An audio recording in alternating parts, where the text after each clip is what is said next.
Hello, et bienvenue dans ce troisième épisode de Kamen Review dans lequel aujourd'hui nous fêtons Noël. Ah, Noël. Il peut être facile d'oublier en ces temps où règne le cynisme et le sarcasme désabusé, à quel point Noël peut être une période magique.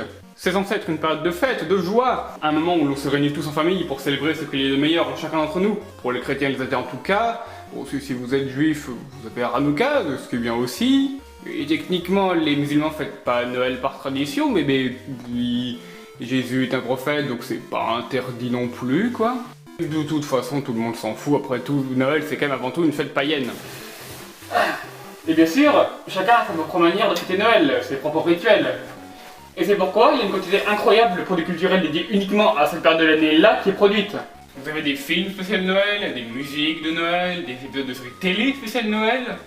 Même si surprenamment, on a relativement peu de jeux vidéo dédiés à Noël. Je veux dire, je suppose que vous pouvez jouer à le Pôle Express sur GameCube et le Grinch sur PS1. Ouais, vous pouvez toujours essayer.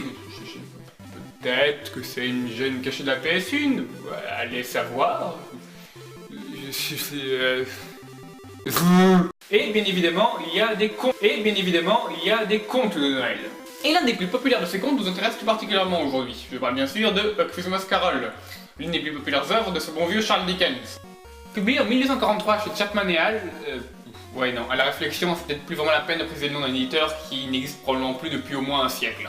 Il convient de noter que le livre est publié chez nous sous le titre en général de Contes de Noël, Chants de Noël, Cantiques de Noël, Le drôle de Noël de Scrooge, L'incroyable Noël de Scrooge, Le formidable Noël de Scrooge, The Amazing Noël de Scrooge, The Uncanny de Scrooge, et n'oublions pas le bien connu Pinkastiglitim Liagiv Topofilio Kilo plutôt fraîche Noël de Scrooge. Il est probable que l'immense majorité d'entre vous ait déjà été en contact d'une manière ou d'une autre avec cette histoire, ne serait-ce que par l'immense trousse-billion d'adaptations qui ont eu lieu. Pour les moins au courant, A Christmas Carol conte l'histoire de Ebenezer Scrooge, un vieux banquier avare, égoïste et méprisant, qui déteste par-dessus la fête de Noël et tout ce qu'elle est censée représenter.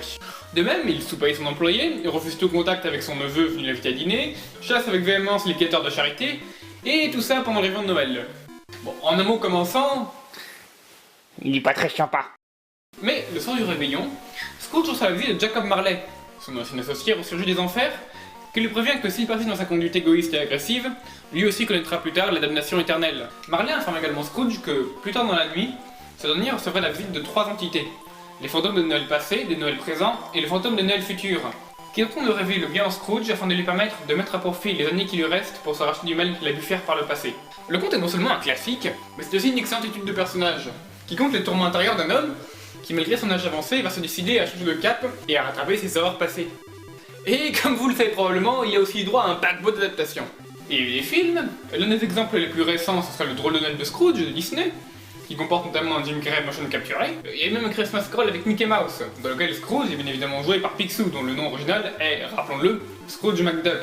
Et tous les gogo qui disent Joyeux Noël. Et n'oublie pas, Scrooge, que c'est toi, monsieur propre. Mais non. Oui, merci. Ce qui m'amène au sujet d'aujourd'hui, Batman Noël. Oui. Vous m'avez bien entendu, il existe une version Batman du fameux conte classique londonien A Christmas Carol. Batman, le chevalier noir, a pas rendu un conte sur comment un homme découvre le vrai sens de Noël. Le résultat, à votre avis, c'est Batman... Non, attendez, ça c'est un chat. C'est Batman cross Scrooge. Batman va parodier un conte où un vieillard va dans son sommeil rencontrer 3 fantômes qui vont lui révéler le vrai sens de Noël. C'est plutôt pas mal en fait. Je dose y un œil, voulez-vous?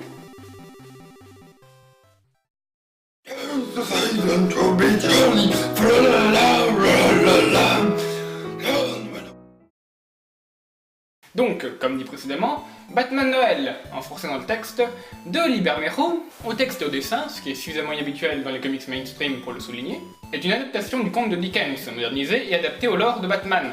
Maintenant, ne partez pas tout de suite. Le résultat est en réalité beaucoup plus harmonieux et subtil que ce qu'on pourrait s'attendre d'une prémisse aussi bizarre que Batman A Christmas Carol. Mais commençons par le commencement, voulez-vous?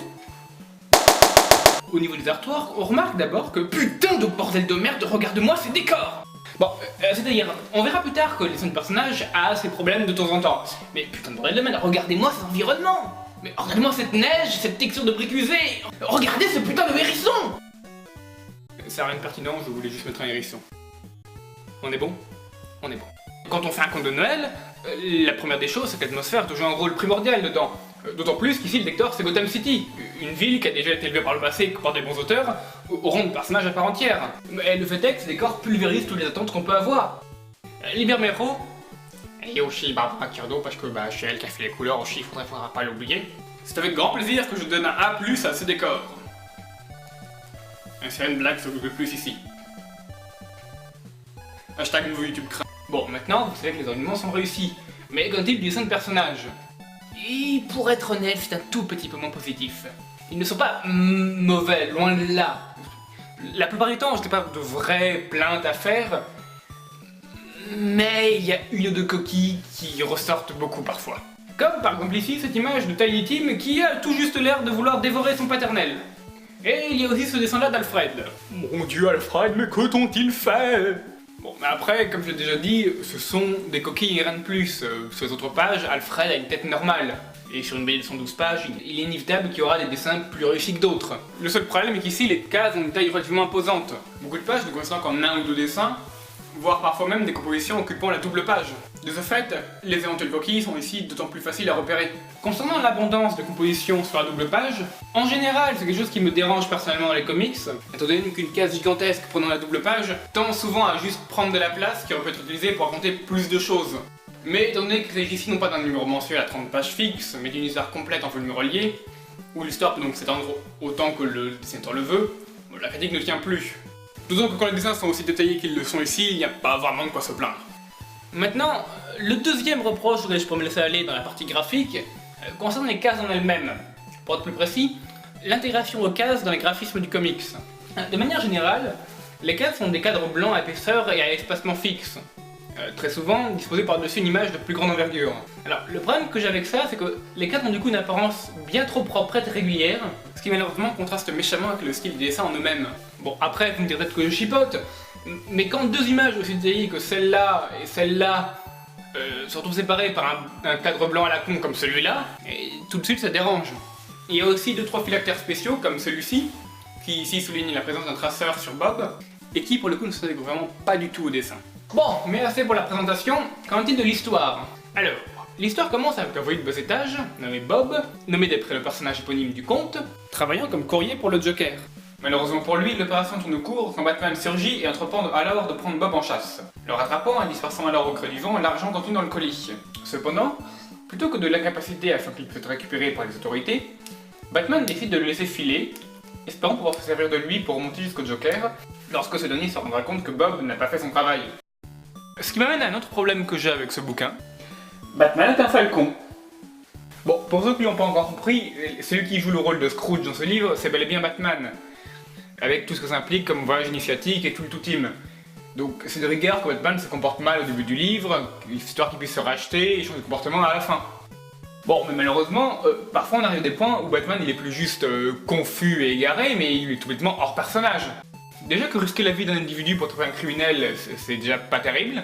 Et pour ceux qui voudraient justifier ça parce que Bob c'est un criminel qui travaille pour le Joker, Bob c'est quand même tout juste un courrier. Il fait ce boulot que parce qu'il n'a pas d'autre choix s'il veut nourrir son gamin. Et à ce sujet, à 2 reprises pendant le livre, on voit Batman surveiller Bob et son fils. Bon alors, nonobstant le mépris de Batman pour la vie privée de Bob, aux grandes dames d'Alfred d'ailleurs, au cours de l'une de ses surveillances, Batman établit explicitement qu'il n'exclut pas la possibilité que le Joker puisse tuer Bob, citant d'ailleurs au passage une ligne de dialogue de Christmas Carol. Et autant j'ai pas de problème avec les adaptations qui reprennent à la ligne certaines répliques des œuvres originales, autant à la ligne, ça réduira la population criminelle encore en liberté, pour Batman c'est quand même méga hors personnage. Sachant que voir ses parents se faire flinguer par un criminel pendant son enfance, c'est quand même un tout petit peu très largement exactement ce qui est arrivé à Bruce Wayne quand il était gamin.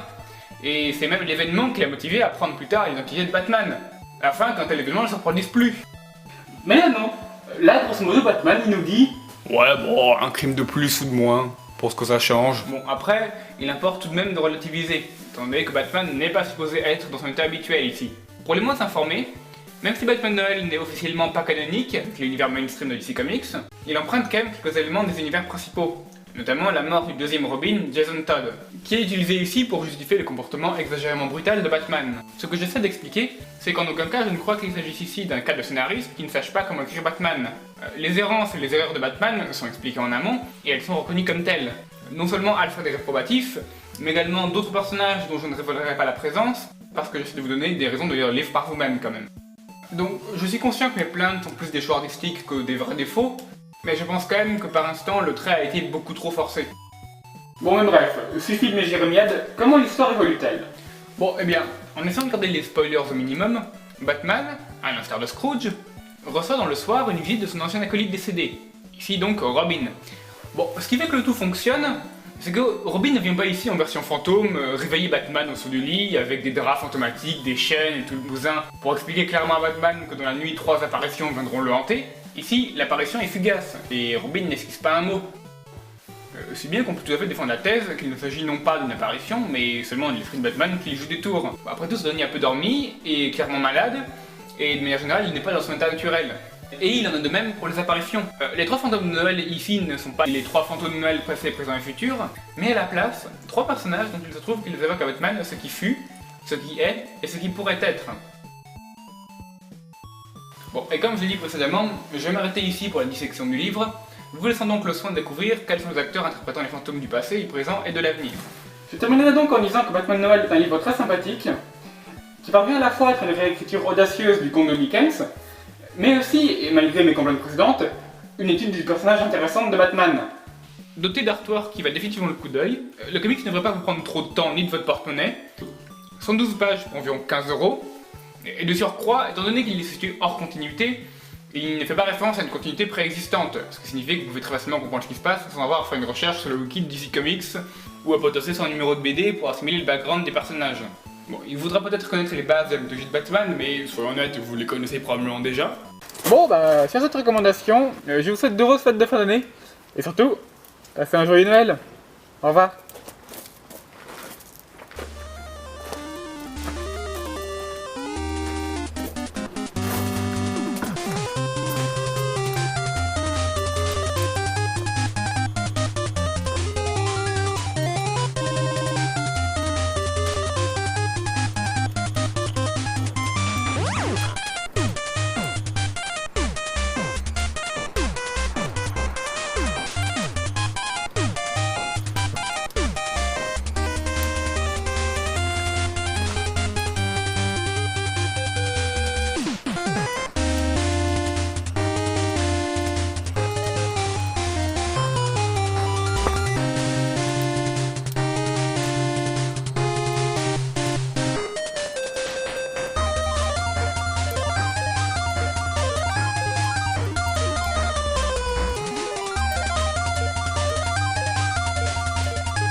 Je viens de me rappeler que là-bas c'est un cul-de-sac, donc je vais partir par ici.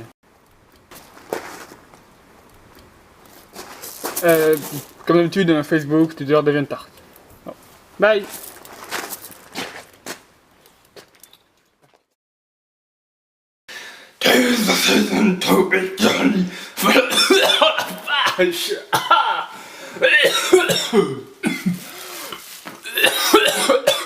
Oh, bordel de merde.